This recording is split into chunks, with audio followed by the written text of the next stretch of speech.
Hello बच्चों, आज हम आपको बताने जा रहे हैं त्रिभुज के क्षेत्रफल यानी कि विषमबाहु त्रिभुज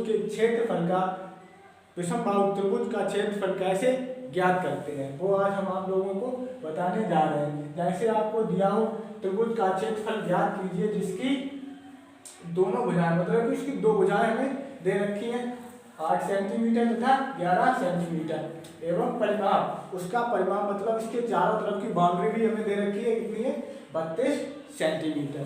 तो हमें क्या करना होगा, उसका क्षेत्रफल ज्ञात करना होगा। ये हमें ऑप्शन दिए हैं 42 centimetre square, 30 centimetre square, 8√30 centimetre square और 5√30 सेंटीमीटर स्क्वायर। और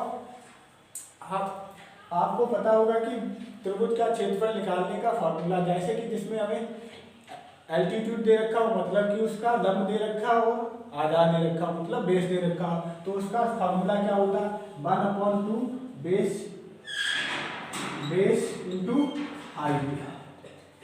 ये कब होता है, जब हमें त्रिभुज का क्या दे रखा हो, बेस दे रखी हो मतलब आधार दे रखा हो और हाइट दे रखी हो। लेकिन इसमें हमें क्या दे रखा है, त्रिभुज का क्षेत्रफल ज्ञात कीजिए जिसकी भुजाएं 8 सेंटीमीटर तथा 11 सेंटीमीटर एवं परिमाप 32 सेंटीमीटर है। तो इस तरह के सवालों के आंसर निकालने के लिए यानी इस तरह के त्रिभुज के एरिया से रिलेटेड क्वेश्चन को सॉल्व करने के लिए हम क्या करते हैं, सबसे पहले आपको फॉर्मूला बताते हैं। क्या होता है फॉर्मूला, सबसे पहले हम इस तरह के फॉर्मूला निकालने का होता है S यानी कि त्रिभुज का क्षेत्रफल, त्रिभुज का क्षेत्रफल। त्रिभुज के क्षेत्रफल का फॉर्मूला क्या होता है इस तरह के, S मतलब क्या होता है परिमाप, परिमाप का हाफ मतलब कि इस त्रिभुज के क्षेत्रफल का परिमाप के हाफ को क्या लिखा है यहाँ पे S, ठीक है। S माइनस ए मतलब कि उसकी एक साइड को a मान लिया है और उसके बाद क्या कोष्टक S minus B bracket S minus C मतलब कि उसके त्रिभुज के सारी साइडों का हमने क्या कर लिया है, यानी कि परिमाप को हाफ मान लिया। यानी कि सबसे पहले हम एक त्रिभुज यहाँ पे बनाएंगे इस तरह से ए बी सी और इस त्रिभुज का नाम है ए बी सी, ठीक है। सबसे पहले हमने क्या बना लिया, त्रिभुज का क्षेत्रफल निकालने के लिए एक त्रिभुज बना लिया ए बी सी और उसके बाद क्या उसकी दोनों भुजाएं हमें मतलब कि दो भुजाएं दे रखी हैं 8 सेंटीमीटर 11 सेंटीमीटर। इसमें से इसको ए को मान लिया 8 सेंटीमीटर, ए को क्या मान लिया 8 सेंटीमीटर और बी को क्या मान लिया 11 सेंटीमीटर। तो सी हम निकाल लेंगे। सी कैसे निकालेंगे, हमें क्योंकि इसका परिमाप दे रखा है, त्रिभुज का हमें क्या दे रखा है परिमाप। तो परिमाप कैसे, परिमाप से क्या निकालेंगे, यानी त्रिभुज की तीसरी साइड जो मतलब सी मान रखी है उसको कैसे निकालेंगे, सी बराबर परिमाप माइनस ए प्लस बी मतलब कि उसकी एक साइड जो हमने ए मान रखी थी वो 8 सेंटीमीटर उसको प्लस करके और बी मतलब 11 सेंटीमीटर उसको माइनस कर देंगे इन दोनों को, तो हमें ये सी वाली साइड पता चल जाएगा। परिमाप में कितना दे रखा है 32 सेंटीमीटर दे रखा है। तो 32 माइनस में क्या हो जाएगा, ए मतलब 8 सेंटीमीटर प्लस बी मतलब क्या है 11 सेंटीमीटर, ठीक है। 8 और 11 कितने हो गए 19। 32 माइनस 19 कितना बचा 13 सेंटीमीटर। मतलब कि त्रिभुज की जो तीसरी साइड जो हमने सी मान रखी थी वो कितनी है 13 सेंटीमीटर, ये कितनी है 13 सेंटीमीटर। अब हमने आपको फॉर्मूला बताया त्रिभुज का क्षेत्रफल निकालने का फॉर्मूला क्या होता है S मतलब यहाँ पे क्या है त्रिभुज के परिमाप का अर्ध परिमाप है मतलब कि हाफ पेरीमीटर ऑफ त्रिभुज यानी कि ट्रायंगल। ये मिटा दें हम,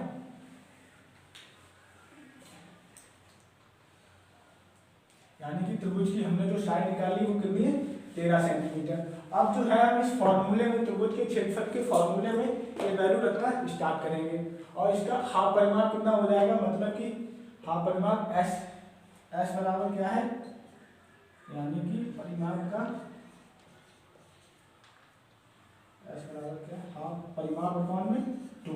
तो परिमाप इसका कितना है 32 और बटे 2। 32 को क्या कर देंगे 2 से डिवाइड कर देंगे तो कितना हो जाएगा ये 16। मतलब कि एस की वैल्यू कितनी है 16। एस के यहाँ पे क्या है अर्ध परिमाप मतलब कि त्रिभुज का हाफ पेरीमीटर है। ये कितना है 16 और एस यहाँ पे क्या है 16। तो इस तरह से हम इसकी वैल्यू रखना स्टार्ट करेंगे। एस की वैल्यू यहाँ पे कितनी हो गई 16।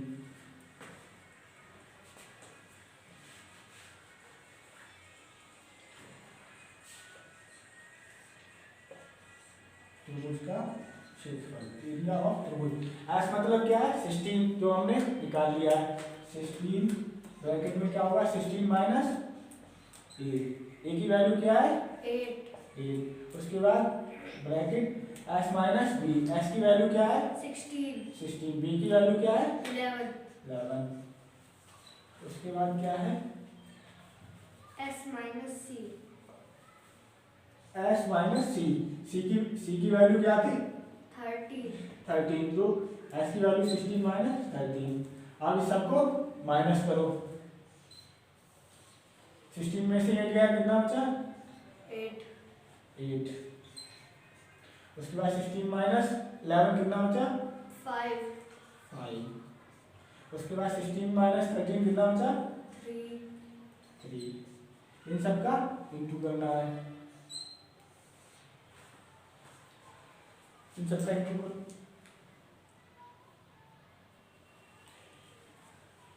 इन सब का इंटू करो जल्दी से। 8 5 का 40 40 इंटू 3 यानी कि 120। 16 बड़े 120। इतना तो समझ में आ गया होगा। इंटू तो करना आप लोगों को आता ही होगा।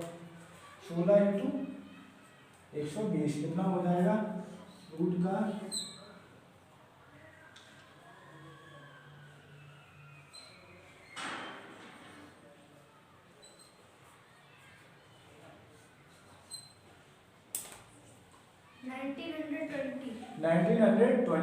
अब ये किसके अंदर है रूट के अंदर है। या तो ये लिख दो या फिर इसको हमें ऑप्शन में देखा इस तरह से तो है नहीं। तो हम इसके यानी कि रूट से अंदर से बाहर वैल्यू कैसे निकालते हैं फैक्टर करके। तो हम यहाँ के अब अंडर रूट 1920 के फैक्टर करेंगे।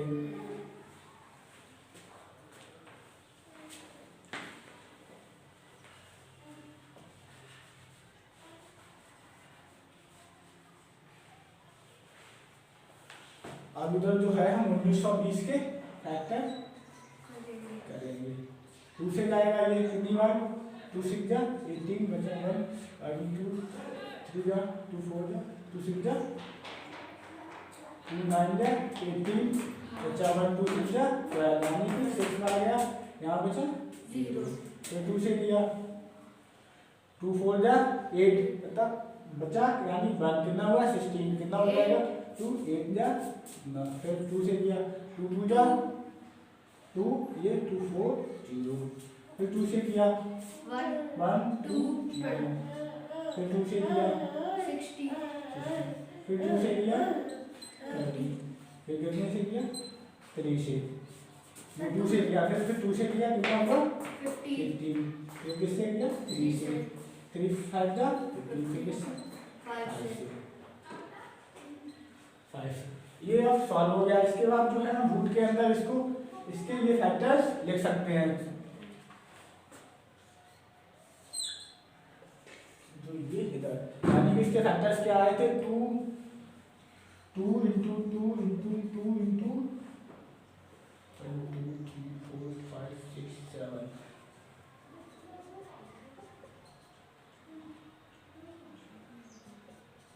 उसके बाद इसके अंदर क्या थे 3 इंटू 5 और क्या थे 3 इंटू 5।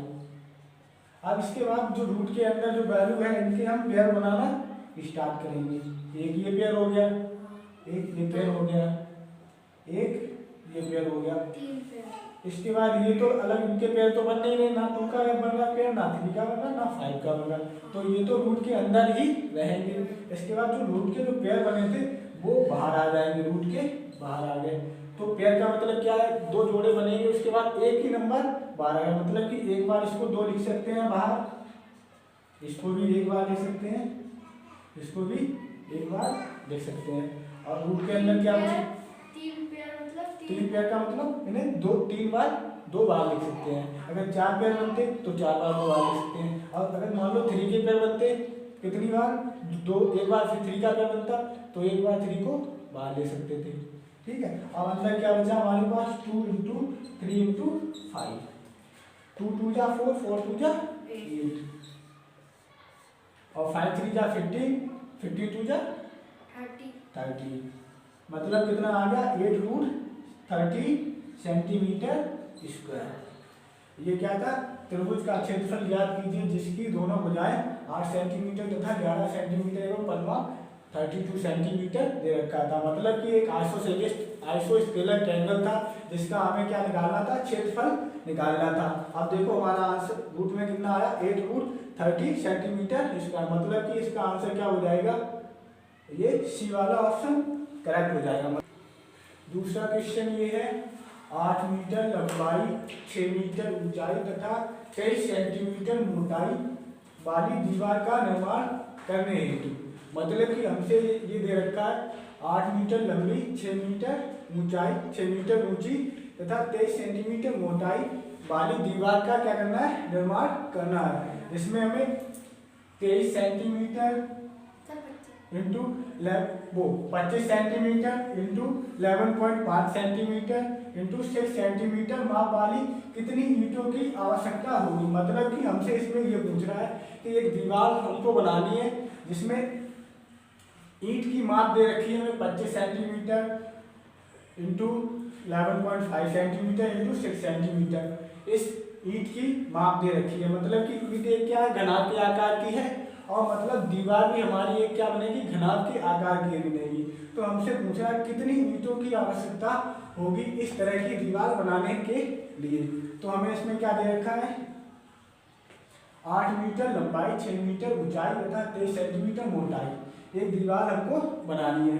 अब देखो क्या दे रखी है, लंबाई कितनी दे रखी है, मतलब लेंथ दे रखी है हमको कितनी, 8 मीटर।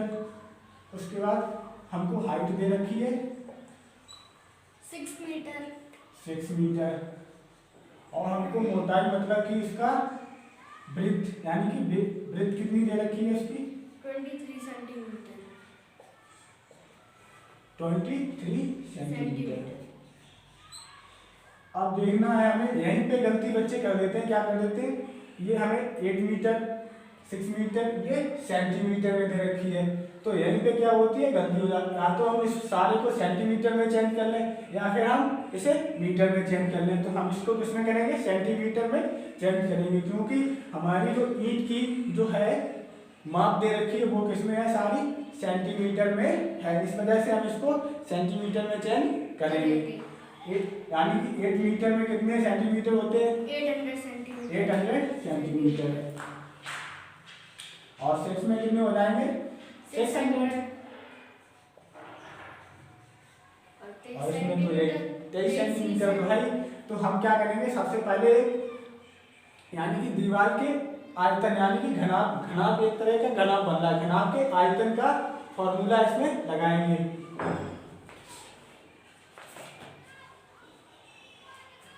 अब हम यहाँ पे क्या करेंगे, घनाभ के आयतन, मतलब कि जो मोटी दीवार बनानी है उसके घनाभ का आयतन लगाएंगे, मोटी दीवार का आयतन।